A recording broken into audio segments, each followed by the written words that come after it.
Construction safety. We say all of the right things, but are we doing all of the right things? Hello and welcome to Breaking Ground Show here on iProperty Radio. I'm your host, Carol Tallon, and today, coming to you from the iProperty Radio studio in the heart of Connemara, I'm joined by Sean Downey, Director of Safety, Education and Training with the Construction Industry Federation. Sean, you're very welcome. And Fáilte go Connemara, we can never get enough people into Connemara, into the studio, so we really appreciate you taking the time. Thank you very much, Carol. I'm delighted to come over here to the studio, and it's lovely to have travelled over west, mainly because of the fact it gives me a chance to really step back and think about what we're going to talk about today, which is the whole construction safety campaign. It also brings me back to where I'm from, not the west of Ireland, but Inishowen, Derry. So it's a nice place for me to actually get my thoughts straight about what's a really important campaign. Yeah, well, and we'll definitely do that, but I think it's also good to reflect that maybe not all the activity has to be Dublin-centric and urban-centric, and I think that's a really important message for home builders across the country as well. But Sean, I mentioned there that you are the Director of Safety, Education and Training within the CIF. So what does that involve?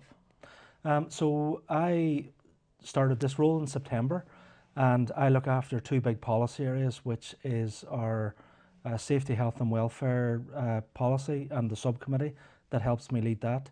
And I also have a policy subcommittee on education, training and skills. So that's right across the spectrum of health and safety and the very heavy legislative side, the regulations, having structures and systems in place, to looking at occupational health and hygiene and the future of occupational health and hygiene and where that's going, to dealing with the Construction Safety Partnership, the HSA, the regulators. To the other side of the spectrum then with education, training and skills, looking at all the existing systems that are there, like the Construction Skills Certification Scheme and the apprenticeship system, how that works for our member companies, how it works, serves the industry, what it's likely to look like in the future, and dealing with all the different, the schools engagement, the Careers in Construction campaign, Safe Pass for schools. So I've got a really broad really interesting role, and probably I wouldn't say it was an easy step.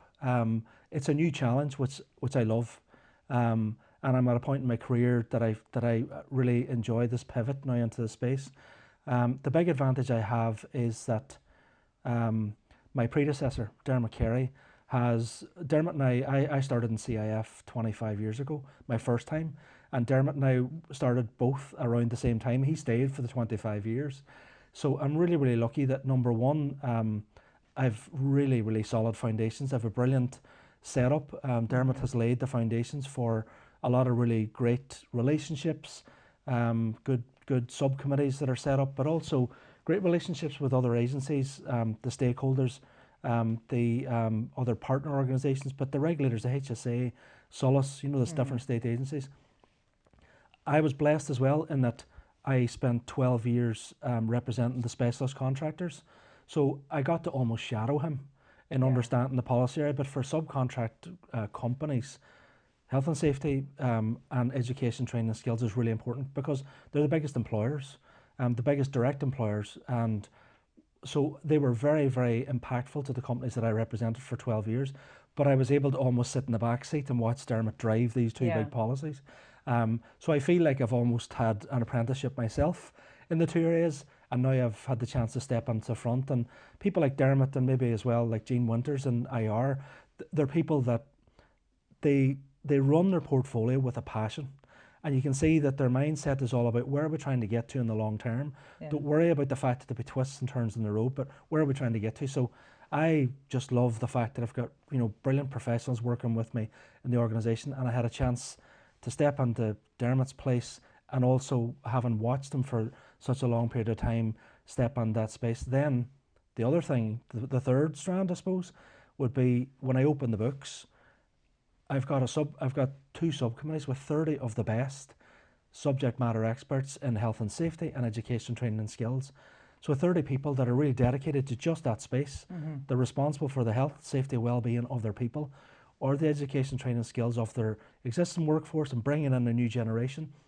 That's all they do in their jobs. And I've got these two subcommittees where all they want to do is give their time to help develop initiatives, to work with government and other stakeholders to try and make the industry better, a better place to come and work, and a better place that we can attract much more the future talent, that war for talent. So I've got these, that was the first thing when I opened the books, I've got these 2 groups of 30 people that are just the best people in the country to talk to seek advice and say, where do we go? What are we doing well? What would you like? What would a step change look like? What's the one big thing? So everything you're doing is very much industry informed from a project on the ground level. My job is not only just to reflect. I think my job, they say that, what's your first 90 days, like when you're going for a leadership role. I did a course a number of years ago, and one of the things I really liked was an active listener. So being a genuine, being authentic in terms of leadership, but actively listening. So when I ask you a question, I'm able to actually not try and reflect and tell you, I understand what you're saying, Carol, but I genuinely do, and I genuinely do understand and have that empathy with exactly what we're talking about and your opinion. So the biggest role has been just trying to listen and sit back and not give my preconceived notions, because I was sitting in the back seat, listening to Dermot for 12 years and where the policy committees were trying to drive things. I have a good idea about the nuances, but it's listening firsthand, going into people's offices like this and sitting with them to understand how they operate. How many people are working in the office? What does the environment feel like? Does it welcome them? Does it feel like there's good leadership there? And how are they, even as a person dealing with a very specific portfolio in that company with a very, serious responsibility, whether it be health and safety, education and skills, how are they treated? Where do they sit? So I think that's important. Sean, I love that you use the word reflect, because when we talk about experience, and it's something that really I've only grown into in the last number of years. I used to think we did learn by doing, but it is very true that you don't learn from experience, you learn from reflecting upon the experience. And I think even as you talk about the remit that you have there, it is very broad, and I think the education and training, the skill side of it is massively important. So it's something I definitely want to return to talk to you about.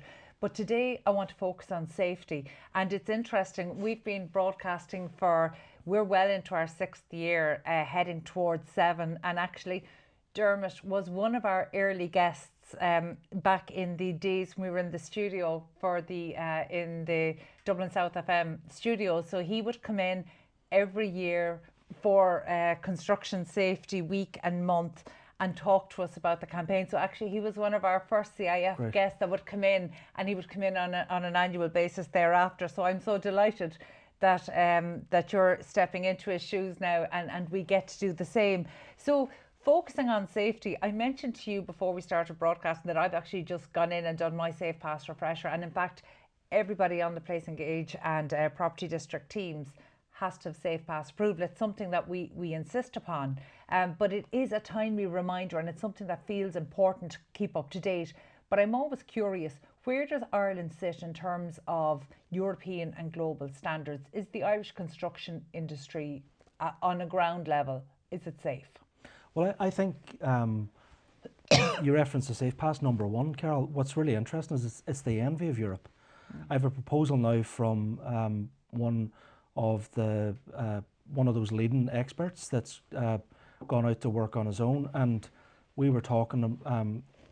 I'm an open book, so these people are very specialist, and they will come to you with nuggets of brilliant ideas that they don't even realise is an idea themselves. But one thing that's very obvious is there's a huge demand for almost a support pre-package when people are going on to European projects, because Safe Pass doesn't exist in Europe. I think Denmark has something similar, and possibly Sweden in the Nordics. But a lot of our companies are engaged in very mission critical projects right across Europe for very demanding international clients, very, very regulated environments, whether it's data or pharma or medtech. So they would love to possibly have that support system in place, where someone was coming in to say, well, we're going to look at the profile of the organisation as it's likely to proceed through and mature through the project. Let's do Safe Pass. Let's do lift and supervisor for your cranes. Let's do something that deals with working with utilities in the ground. So we're building packages for people to find bespoke packages, basically for people to take with them on European projects.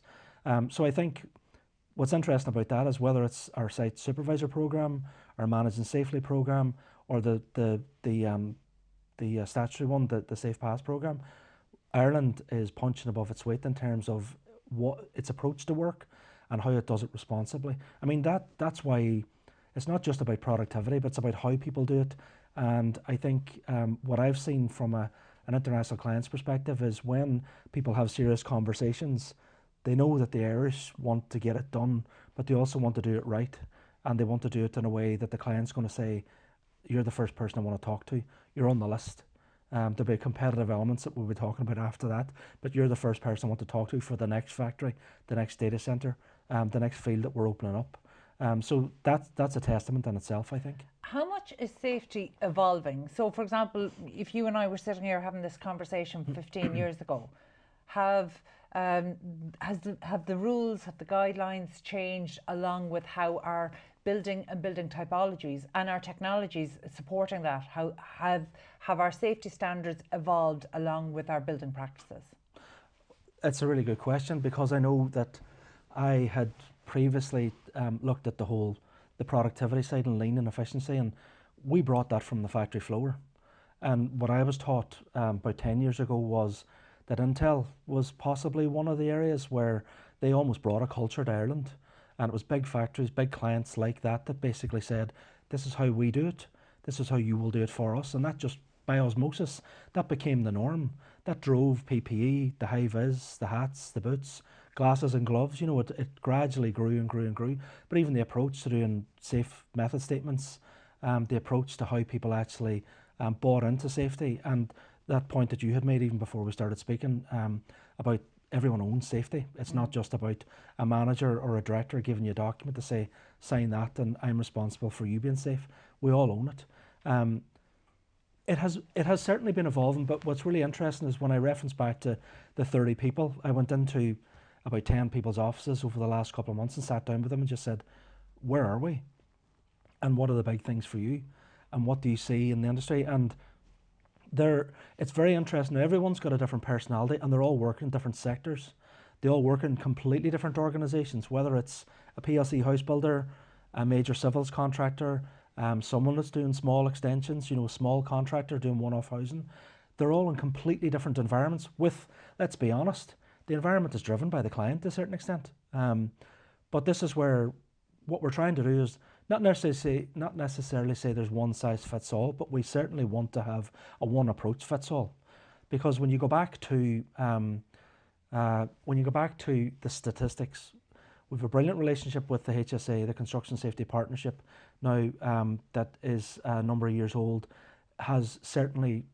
We've got a lot of benefits from that, from industry working with the regulator on what are the challenges, how do we influence culture, and how do we actually instigate change, how do we influence behaviour. The number of serious incidents per 100,000 workers has gradually been trending downwards, and when they look at the strategic analysis in the Construction Safety Partnership across the last 3 strategic plans, you can see it trending as different initiatives are brought in.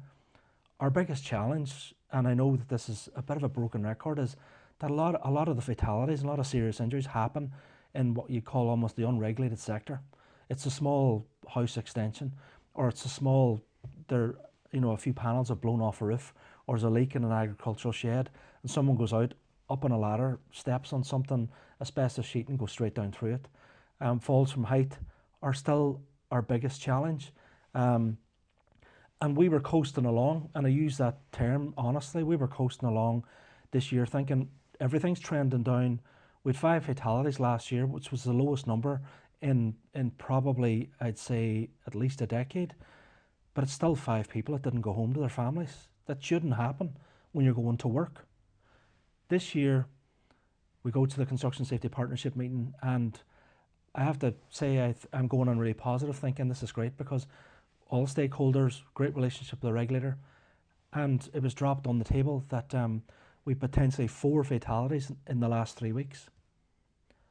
So at the end of May, I'm told, we think going into a room, everything's great, potentially 4 fatalities in construction in the month from the end of April to the middle of May.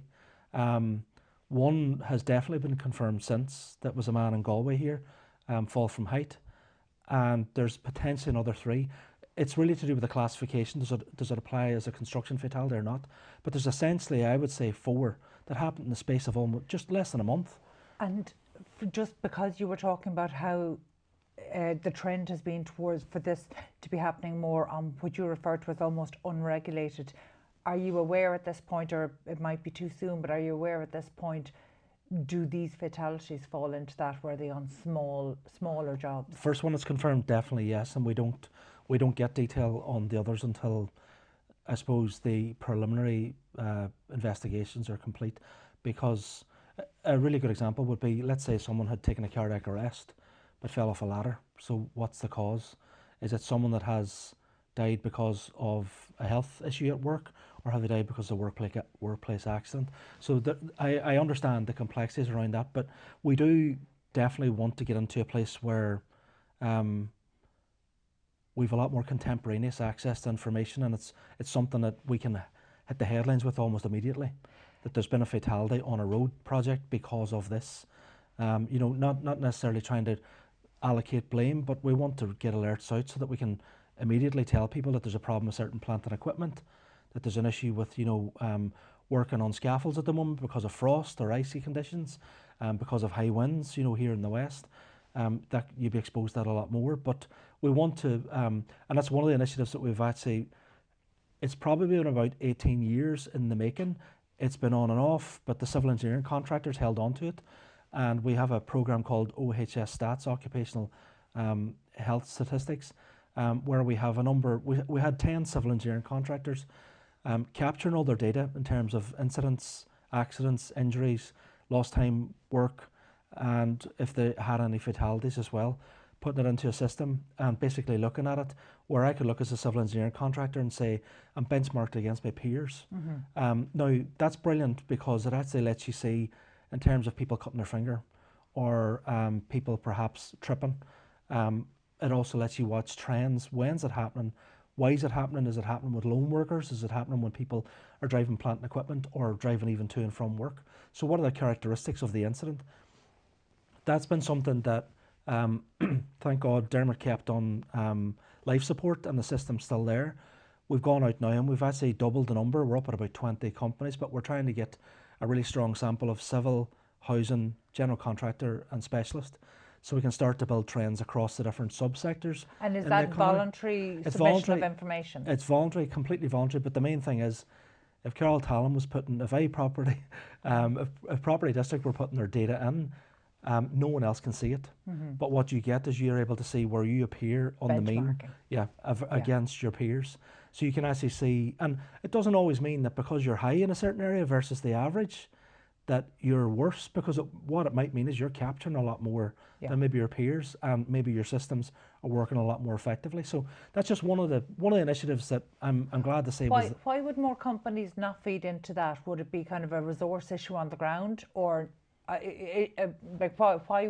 what would stop a company feeding into that?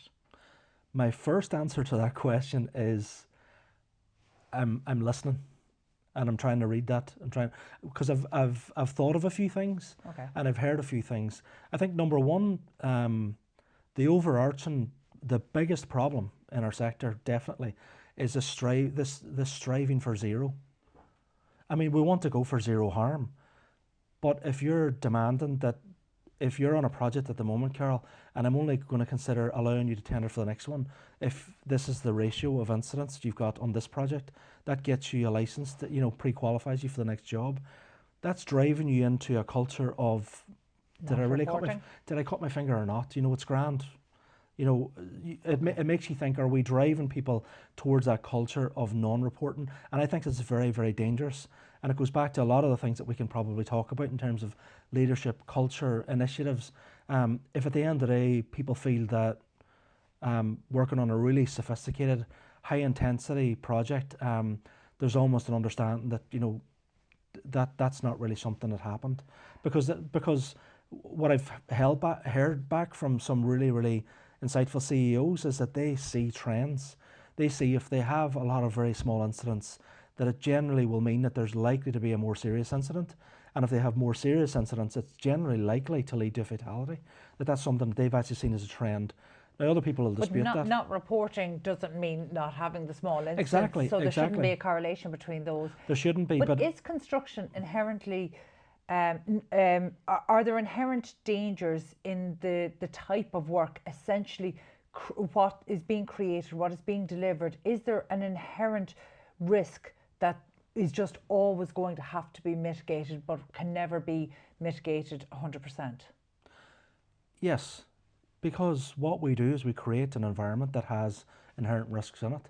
And the very fact that you've got major heavy pieces of plant and equipment moving around, you've got gear and equipment and materials being lifted up at great heights and tower cranes or other means of lifting above people. You've got major excavations, you've got power, you've got gas, you've got, you've got lots of pieces of plant and equipment. And I suppose the biggest variable, you've got people. So no matter how, so this is why, and I think over the last couple of years, our campaign was always around critical risks. And I think the approach was, we're not going to dictate to you guys, we need you to look back and inside yourselves and say, what project am I on today? This is actually a small industrial unit. We have possibly got these, if we're going to rip this out and renovate it, we've possibly got asbestos. We've possibly got other contaminants that we need to be careful in terms of people removing materials. So what's our RAMs there? What's our safe method statement for doing that work? Where are we going to be disposing of material? What qualifications should people have to do this work? So I think that every single environment by its very nature, and what I always found really hard psychologically even to process is, especially if you moved around, is going back to projects maybe a few days later and the environment has completely changed. The floor that was simply being decked out last week is now a complete floor with concrete and the props are underneath, but you're walking on a lovely finished floor. Yeah. Whereas, and that has its own inherent potential risks. But it's the fact that it's a constantly changing environment. So no matter how aware you are, it's keeping people aware. And you said, so where are we in terms of the international scorecard? I think we're doing extremely well. Okay. But when I went out and sat down in those offices, I can see people, and this is why I think they're really passionate about the profession that they are responsible for leading in their companies, is they never rest. They're always looking for better. They're always saying, we need a step change. And you asked about like legislation. So we had the original construction regulations way back, or the Safety and Health Work Act way back in 2005, and then with the construction regulations in the mid-teens. And that was also capturing what was happening in other jurisdictions around corporate responsibility and making people liable at the very top, and the potential for jail sentences and things like this, and corporate liability. And that's fine, but we then bring in systems and processes to help us deal with that. So it's really, really important to keep on doing a check in terms of the human piece and saying, are we doing it right for the right purposes? What's the system? So our campaign this year in October is going to be around going back to basics. And I suppose I got some guidance from a number of people, and as you said to me about something else, you see a brilliant idea, acknowledge where you got it, but steal it. Yeah. Don't be trying to reinvent the wheel. Want to steal like an artist. Yes, exactly. Yeah. I know, but it is really important because it is about industry informed, project informed. So if you're hearing it from something that was learned on site or in the delivery of that. Yeah. So we have to be learning. We have to be learning more from what's happening. Yeah. That's the reflection. So they were like, it's back to basics, and it's all around, number one, what's your management structure and what's your safety management system about? Do you understand it? Do you think about that? How does it operate? I go right back down to the communication side, then even understanding. You think about the 32 different identities and 32 different international languages perhaps on one project. So if you've got everything in English, how do you know that they actually understand even the induction that they've done? They might have completed the form, they know where to tick the box, but how do you make sure and check? How do you pull that back to say, close the circle and say, do you understand that we're bringing 3 tower cranes onto this project today that you've just been inducted for, that there's an area of the site that you cannot enter unless you've got a particular pass, and it's a licensed area that you can't go into? Do you understand that this is your role, this is what you're going to be doing, this is the organisational structure you're operating under on the project today? So I think that's really important. So your management structure, your safety management system, and also your critical risks. So touching back, I suppose, on what we did this last couple of years, just asking people to self-reflect and say, it's not about CIF giving us a bit of a menu and saying, oh, let's do something on this today, the next day. It's really about you. What does your company do? If you're a civil engineering contractor, we're not interested in telling you about scaffolding access on housing projects because you'll never see it. But you have major access issues for either working at height, working on structures, or working in excavations. And then it's really around your people. So it's about the processes that you've got and trying to make sure that that's effective. So the campaign. Yes, I feel like culture is kind of the thread that ties all of this together. But I'm a little stuck back on what the point you just made there about in terms of reporting and understanding that your reporting is going to feed into a stat that might feed into your ability to pre-qual for a future project. That have you a conflict? Is there a tension there that needs to be resolved before you can look at the culture of what needs to happen on the ground? Well, I think what I'm doing through using the small program we've got at the minute, OHS Stats, by expanding that, what we want to do is we want to show the value of statistics, the value of information, the value of having data. So we want to be able to turn that. But as a tool, not a weapon. As a tool, exactly. So what we want to do is, at the moment, I know that you'd be able to look at it and see when are the incidents happening, what type of incidents are they, and what that would be called a lagging indicator, showing you what has happened in the past. It's supposed to help you influence behaviour. But what we want... Is that as simple as us knowing that actually historically Friday afternoons or Monday mornings were peak time? Exactly. So what we're going to do when we get now a slightly bigger data set is we're going to start, and we'll have a working group being formed on this very soon, is we're going to start then using it to use it as an alert system. So we're going to say, it's Thursday of a bank holiday weekend. This is what traditionally happens. We know that today, after lunch, you're likely to have someone trip or slip on your site because people are rushing to close things up to make things secure. They're putting ladders up on scaffolds to make them inaccessible over the weekend because tomorrow's only a 3-hour day. There's only certain people coming to site. A lot of subcontract trades might not be, could be travelling back to different parts of the country. So there are certain operations, there are trends that we know, and that's what we want to use it for. I'm hoping through that we can influence people by saying, if you don't know what's going on because you think you're driving for zero, then that's a more dangerous place to be. That's a really interesting perspective on it, because I would have thought that that probably was where the industry was headed, but you're absolutely right. It doesn't recognise the realities of what's happening on the ground, so it's creating this disconnect. But say if you were able to move forward with an alert system like that, where would that alert system go? Like, are you looking at a site manager that might not be full-time on one site, so therefore is operating across 3 different sites? Is it going to the site manager? Because this is back to who owns safety. Yeah, well, the first thing is the system, the way that system works at the moment is it's likely to be the health and safety manager or director in the company that they might have delegated the function, but they'll input their statistics and they'll be able to benchmark and see themselves across a whole range of different categories of how they perform versus their peers. The alert system, the leading indicators, where we'd be saying, we want to alert you to the fact that this is likely, this is what normally happens on a Thursday afternoon. That's really us, that's our central communications function. So CIF would be leading that. You mentioned earlier that part of in assuming this new role and taking over from Dermot, the fact that there was such a strong foundation laid there. I love that you didn't just run with that you actually went in and sat down and asked the question, right, where are we? Because I would imagine that there's people that hadn't been asked that question in a while, so it perhaps gave them the opportunity to sit back and reflect. In going through that process, did you hear anything that surprised you? Did you learn anything that maybe you just hadn't realised previously? Oh, good question. Good question.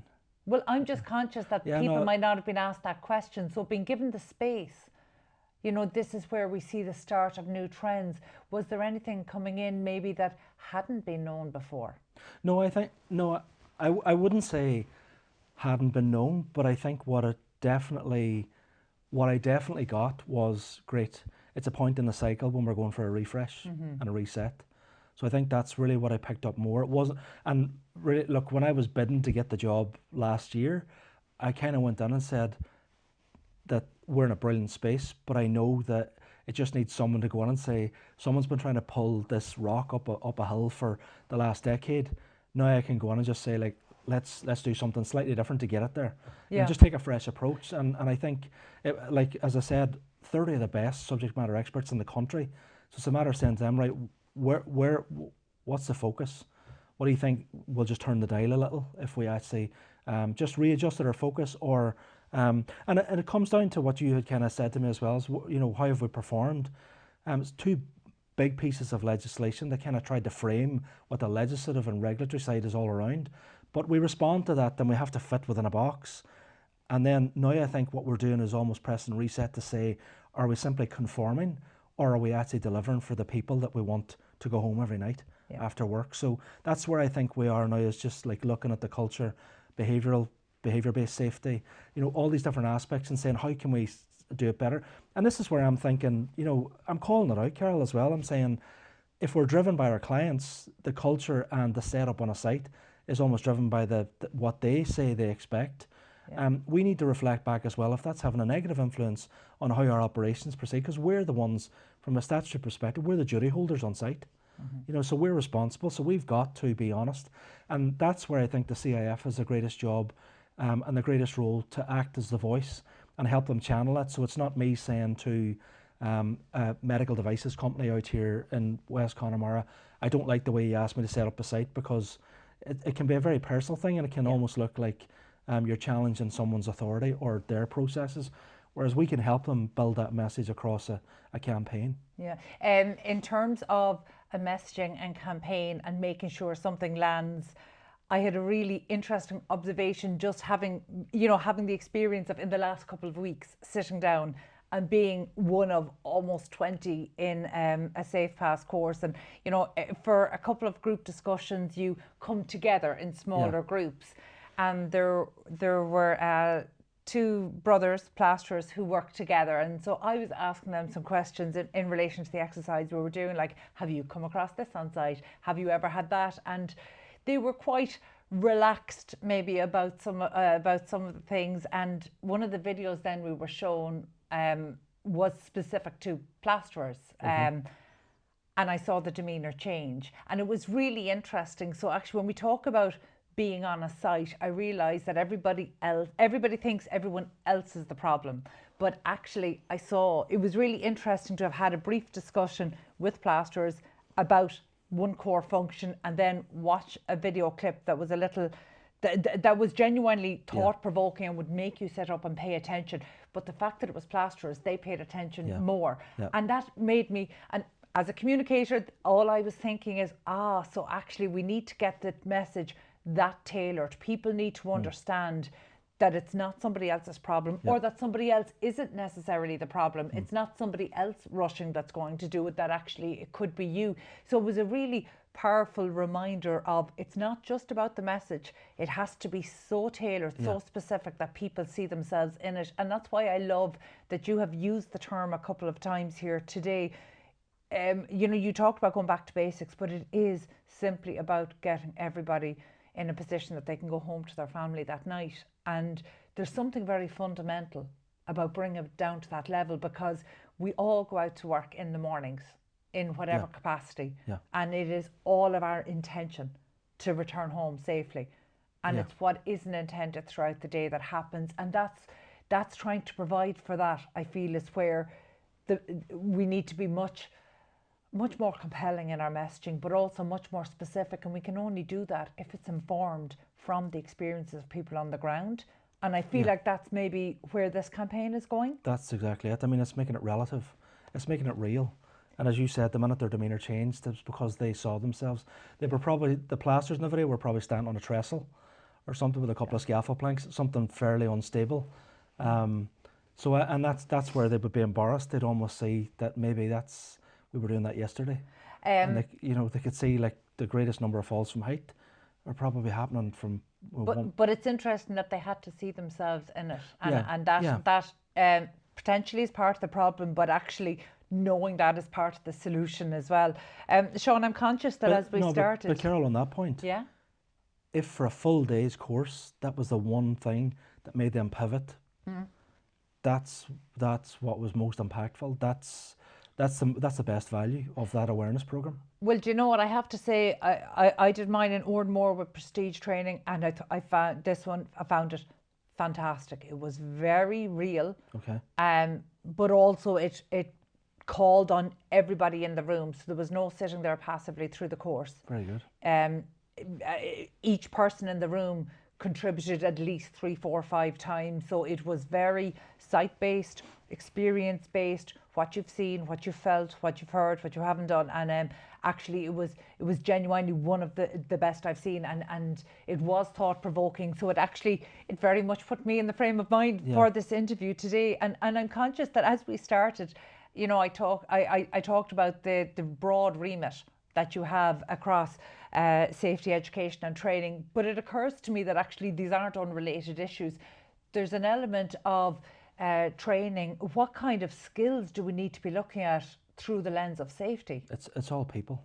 Yeah. I mean, when I went in for the interview last year, it was for the Director of Health and Safety, and I said the two are intrinsically linked. Competence is education, training, skills, and the post would previously have been one where you looked after both portfolios. And the fact I'm dealing with legislation at the moment, the Construction Safety Licensing Bill, that is effectively around the competence of construction skills and how that's going to be a licensed competence going forward when that bill comes through as an act.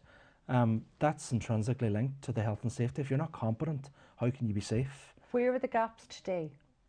Well, the legislation is to try and introduce something just that's more robust in terms of introducing a license that people will own and will be renewed on a 3-year basis, and also to deal with the prescription of the different qualifications as well, because we found that, you know, that's something that needs to be a lot more contemporaneously reviewed, updated. Skills are changing, technology, plant and equipment's changing, the way with MMC, offsite, and the integration of offsite into site installation and teams working on in situ frame and structure. You've got to be able to adapt. There's new technologies, new lifting equipment.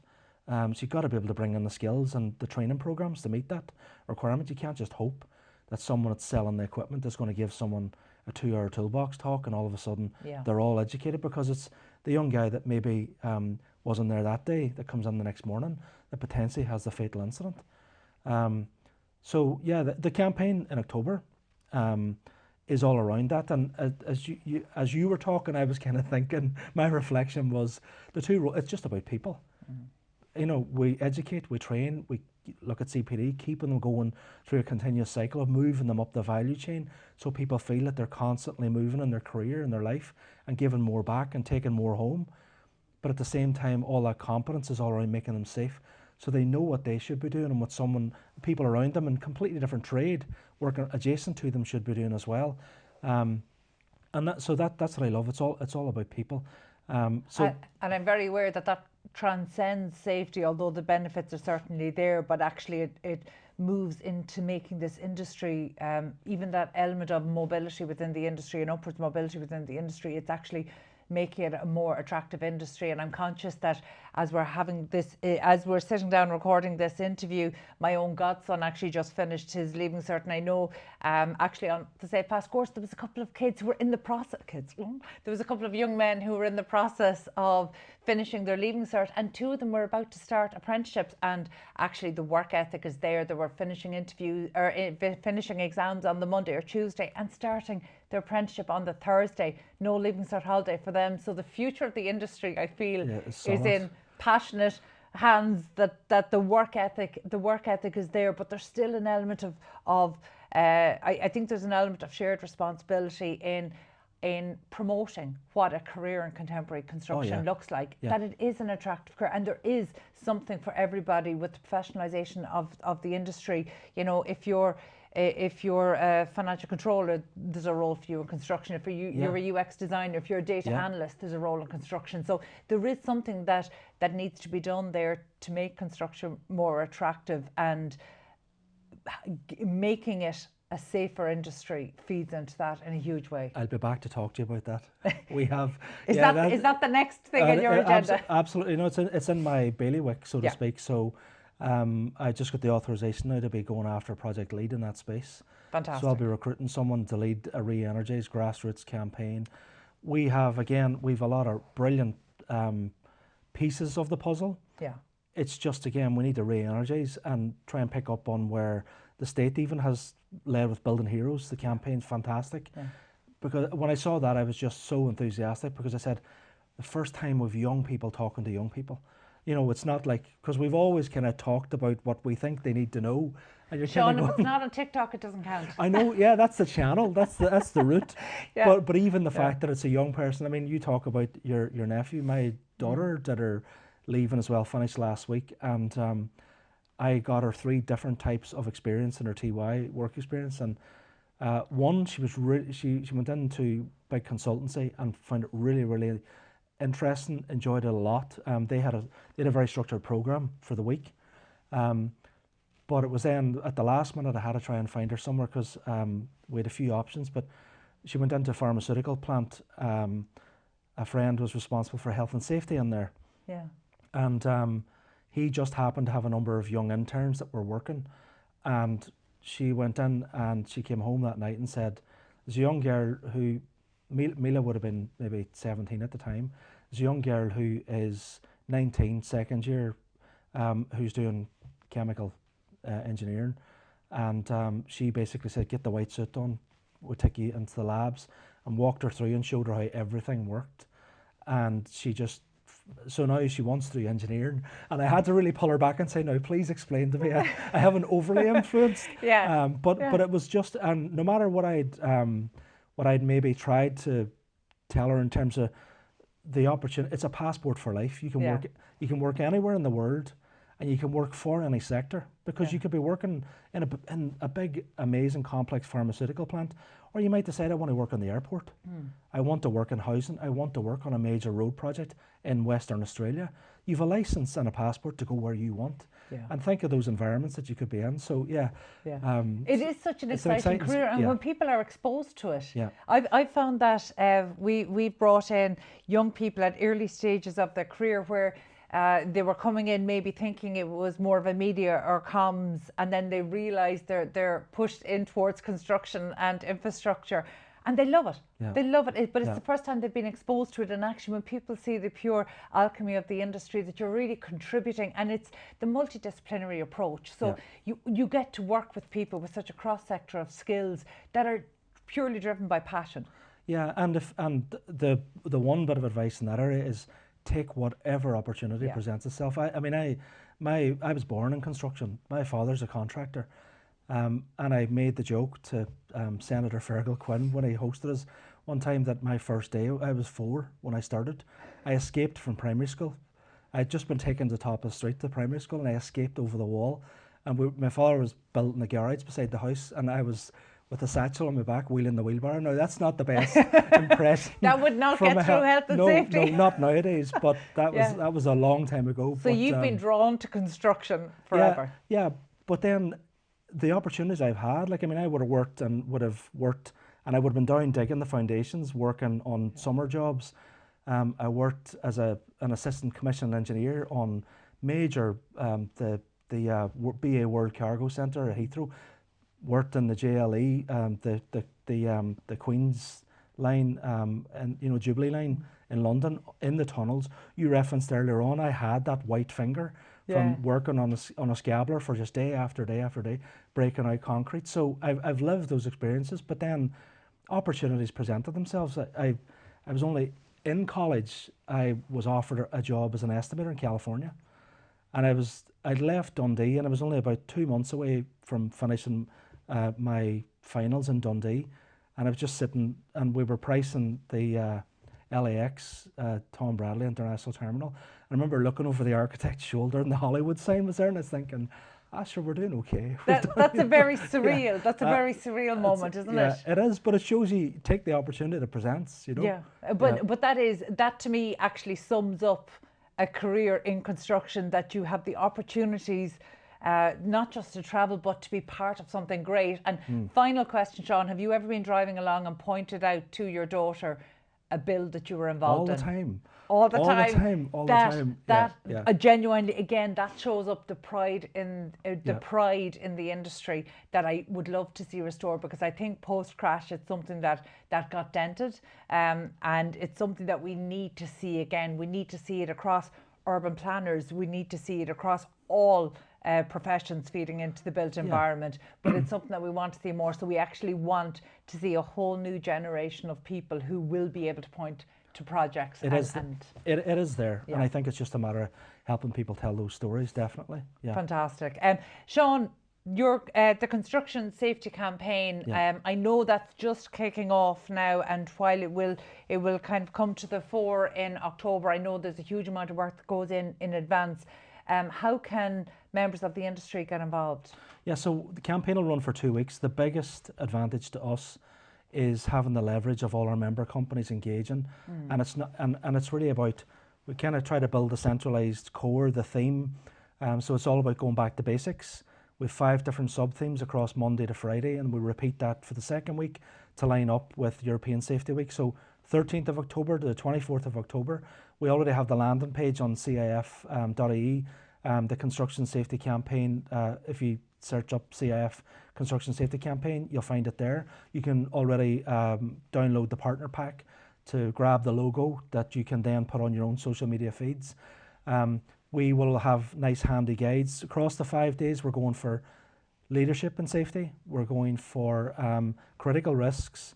We're looking at working with the 3 national utility providers, Gas Networks Ireland, ESB and Uisce Éireann, on the Wednesday, all around utilities and the risks inherent there. Falls from height is the one where unfortunately we still have most of our fatalities occurring. So the HSA are leading a strong campaign on that. And finally, it's the next generation, because we also want to look at an apprenticeship in health and safety and a mentor program for those that have a few more years, that are more mature in their career, to be supporting the next generation to bring them through. So people can get engaged by emailing CSC, that's Construction Safety Campaign, CSC at CIF.ie, or going on to CIF's website and looking for the safety campaign landing page and downloading the data there. But the big thing will be, Carol, when we actually start the campaign, trying to host something on one of those days that lines up with the theme.